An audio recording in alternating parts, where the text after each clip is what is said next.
بسم اللہ الرحمن الرحیم۔ السلام علیکم ناظرین۔ وہ دریائے نیل جس کا پانی ٹھاٹھے مارتا تھا اور مصر کے کھیتوں کو سیراب کرتا تھا، وہ دریا خشک ہو چکا تھا۔ مصر کے لوگ یہ دیکھ کر پریشان ہو گئے۔ ایسا پہلی بار نہیں ہوا تھا۔ ہر سال دریائے نیل خشک ہو جاتا۔ مصر کے لوگوں کا کہنا تھا دریائے نیل ہر سال انسانی قربانی مانگتا ہے۔ جب وہ یہ قربانی دے دیتے تو دریائے نیل پھر سے ٹھاٹھے مارنے لگتا اور لوگ خوش ہو جاتے۔ ان کی کھیتیاں پھر سے لہلہانے لگتی۔ اب ایک بار پھر دریائے نیل خشک ہو چکا تھا۔ لوگوں کے چہرے پریشانی سے مرجھا گئے تھے۔ دریا اس بار پھر ایک انسان کی قربانی مانگ رہا تھا۔ وہ سب مجبور تھے۔ انہی دنوں حضرت عمر بن عاص رضی اللہ تعالیٰ عنہ نے مصر فتح کیا تھا۔ مصر میں فوجیں موجود تھیں۔ امیر المومنین حضرت عمر فاروق رضی اللہ تعالیٰ عنہ نے مصر میں حضرت عمر بن عاص رضی اللہ تعالیٰ عنہ کو گورنر مقرر کیا تھا، اور اس کے چند دن بعد ہی دریائے نیل خشک ہو گیا تھا۔ لوگوں کی پریشانی دیکھنے کے قابل تھی۔ لوگ دریائے نیل میں انسانی قربانی کی تیاریاں کرنے لگے۔ اب لوگ خوش تھے کہ دریا انسان کی قربانی کے بعد پھر سے بہنا شروع کر دے گا اور خوشحالی ہی خوشحالی ہوگی۔ آخر وہ دن بھی آ گیا جس دن ایک انسان کی قربانی دریائے نیل کو بھینٹ چڑھ جانا تھی۔ لوگ صبح ہی صبح یوں تیار ہو کر باہر نکل آئے جیسے عید کا سماں ہو۔ ہر شخص کے چہرے سے خوشی جھلک رہی تھی۔ حضرت عمر بن عاص دریائے نیل کے خشک ہونے کی وجہ سے سخت پریشان تھے۔ جب انہوں نے یہ سنا کہ لوگ دریائے نیل کی بھیٹ چڑھانے کے لیے ایک انسان کو قربان کرنے لگے ہیں تو وہ تڑپ اٹھے کہ یہ تو سراسر ظلم ہے۔ دریا کے لیے ایک انسان کو قتل کر دینا کہاں کی عقل مندی ہے۔ حضرت عمر بن عاص رضی اللہ تعالیٰ عنہ اپنے چند آدمیوں کے ساتھ دریائے نیل کی طرف چل پڑے۔ وہ اس قربانی کو ہر حال میں رکوانا چاہتے تھے۔ جب وہ دریائے نیل کے پاس پہنچے تو انہوں نے وہاں عجیب سماں دیکھا۔ لوگ زرق برق کپڑے پہنے وہاں موجود تھے۔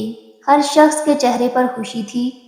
جب ان لوگوں نے گورنر کو دیکھا تو حیران رہ گئے اور سوچنے لگے شاید گورنر بھی اس قربانی کو دیکھنے کے لیے آئے ہیں۔ حضرت عمر بن عاص رضی اللہ تعالیٰ عنہ نے دیکھا کہ لوگ ایک 15 سالہ لڑکی کو لے کر وہاں آئے۔ اس لڑکی نے زرق برق لباس پہنا ہوا تھا۔ وہ زیورات سے لدی پھدی تھی۔ لڑکی خوف سے کانپ رہی تھی۔ اس کا چہرہ ہلدی کی طرح زرد ہو رہا تھا۔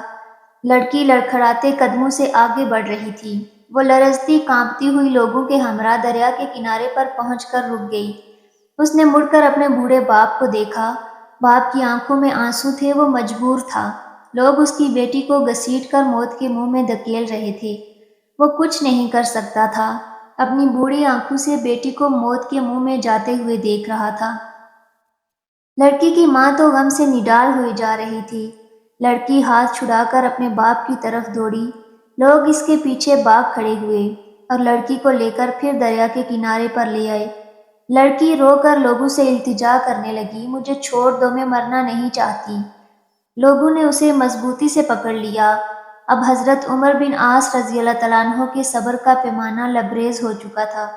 وہ جلدی سے آگے بڑھے اور لڑکی کو ان لوگوں کی قید سے چھڑاتے ہوئے بولے، یہ سب کیا ہے؟ تم اس لڑکی کو کیوں ہلاک کرنا چاہتے ہو؟ لوگ گورنر کی بات سن کر پریشان ہو گئے۔ لڑکی بھاگ کر اپنے باپ کے پاس چلی گئی۔ لڑکی کی ماں نے آگے بڑھ کر اسے اپنے ساتھ لپیٹ لیا۔ لڑکی سسکیاں لے لے کر رو رہی تھی اور ماں اسے چپ کرانے کی کوشش کرتے ہوئے خود بھی رو رہی تھی۔ لوگوں نے کہا، اے امیر، دریائے نیل خشک ہو چکا ہے۔ وہ ہر سال ایک انسان کی قربانی مانگتا ہے۔ یہ سن کر حضرت عمر بن عاص رضی اللہ تعالیٰ عنہ نے ناگواری سے لوگوں کی طرف دیکھا، پھر پوچھا، کیا ہر سال یہ دریا اسی طرح خشک ہو جاتا ہے؟ لوگوں نے جواب دیا، ہاں، ہر سال دریائے نیل اسی طرح خشک ہو جاتا ہے، اور یہ دریا جب خشک ہوتا ہے تو ہم ایک انسانی جان کی قربانی دیتے ہیں۔ اس کے ساتھ ہی دریا کا پانی بڑھنا شروع ہو جاتا ہے اور دیکھتے ہی دیکھتے دریا میں طغیانی آ جاتی ہے۔ حضرت عمر بن عاص رضی اللہ تعالیٰ عنہ نے کہا، یہ تو ظلم ہے۔ لوگوں نے کہا، اے امیر، ہم ہر سال چاند کی 11 تاریخ کو ایک نوجوان لڑکی کا انتخاب کر کے اس کے والدین کی رضامندی سے اس لڑکی کو زیورات اور خوبصورت لباس پہنا کر دریائے نیل کی بھینٹ چڑھا دیتے ہیں۔ پھر دریا کا پانی بڑھنا شروع ہو جاتا ہے۔ یہ سن کر حضرت عمر بن عاص رضی اللہ تعالیٰ عنہ نے کہا، اسلام ان باتوں کو پسند نہیں کرتا۔ تم ہر سال ایک انسان کو قتل کر کے دریا کی بینٹ چڑھا دیتے ہو، یہ تو سراسر ظلم ہے۔ اسلام ان فضول باتوں کو مٹانے کے لیے آیا ہے، آئندہ تم ایسا نہیں کرو گے۔ یہ سن کر لوگ بولے، پھر تو دریا خشک ہی رہے گا، ہماری کھیتیاں برباد ہو جائیں گی، ہم بھوک سے مر جائیں گے، ہمارے جانور ہلاک ہو جائیں گے۔ حضرت عمر بن عاص رضی اللہ تعالیٰ عنہ نے کہا، تم پریشان نہ ہو، ایسا کچھ نہیں ہوگا۔ حضرت عمر بن عاص رضی اللہ تعالیٰ عنہ نے انہیں یہ رسم ادا کرنے کی اجازت نہ دی۔ اب لوگ بڑے پریشان ہوئے کہ اگر ایسا نہ کیا گیا تو ہر طرف خشک سالی ہو جائے گی اور ہم سب بھوک سے مر جائیں گے۔ اب ان کی سمجھ میں نہیں آ رہا تھا کہ وہ کیا کریں۔ ان میں اتنی جرأت نہ تھی کہ وہ گورنر کے حکم کی اداولی کر سکیں۔ وہ سب خاموشی سے سر جھکائے کھڑے ہو گئے۔ حضرت عمر بن عاص رضی اللہ تعالیٰ عنہ نے لڑکی کو اس کے ماں باپ کے ساتھ گھر بھجوایا اور لوگ بھی آہستہ آہستہ وہاں سے جانے لگے۔ چند دنوں تک دریائے نیل بالکل خشک ہو گیا، اس میں ایک بوند بھی پانی نہ آیا۔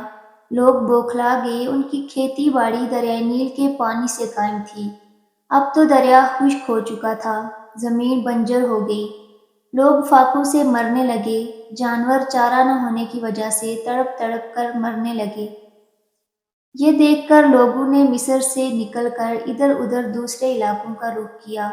ہر طرف ویرانی ہی ویرانی تھی۔ حضرت عمر بن عاص رضی اللہ تعالیٰ عنہ نے جب یہ دیکھا تو وہ بھی پریشان ہو گئے۔ آخرکار انہوں نے امیر المومنین حضرت عمر فاروق رضی اللہ تعالیٰ عنہ کو ایک خط لکھا اور اس میں ساری صورتحال واضح کر دی۔ امیر المومنین حضرت عمر فاروق رضی اللہ تعالیٰ عنہ نے جب یہ خط پڑھا تو آپ رضی اللہ تعالیٰ عنہ نے حضرت عمر بن عاص رضی اللہ تعالیٰ عنہ کو جواب میں لکھا، تم نے مصریوں کو بہت اچھا جواب دیا۔ اسلام ایسی باتوں کی اجازت نہیں دیتا، وہ ایسی فضول باتوں کو مٹانے کے لیے آیا ہے۔ میں اس خط کے ساتھ ایک رکا بھیج رہا ہوں، تم یہ رکا دریائے نیل میں ڈال دینا۔ جب حضرت عمر رضی اللہ تعالیٰ عنہ کے پاس امیر المومنین حضرت عمر فاروق رضی اللہ تعالیٰ عنہ کا خط پہنچا تو انہوں نے خط کے بعد وہ رکا بھی پڑھا جو دریائے نیل میں ڈالنے کے لیے تھا۔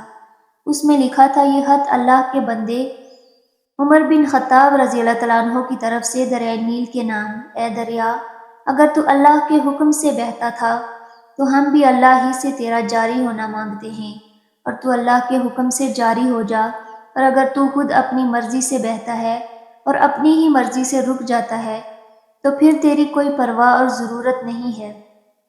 حضرت عمر بن عاص رضی اللہ تعالیٰ عنہ نے یہ رکا دریائے نیل میں ڈال دیا اور واپس چلے آئے۔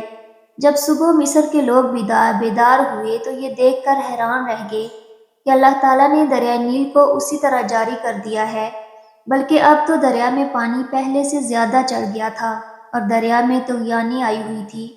لوگ یہ دیکھ کر خوشی سے چلا اٹھے، دریا جاری ہو گیا۔ اس دن سے اب تک دریائے نیل اسی طرح جاری و ساری ہے، ایک لمحے کے لیے بھی اس کا پانی خشک نہیں ہوا۔ زینت کے خزانے کو الماس کہتے ہیں، لگے تڑپ پانی کی تو اسے پیاس کہتے ہیں۔ یوں تو سب کی پیاس بجھاتا ہے دریا، جو دریا کی پیاس بجھائے اسے عمر بن خطاب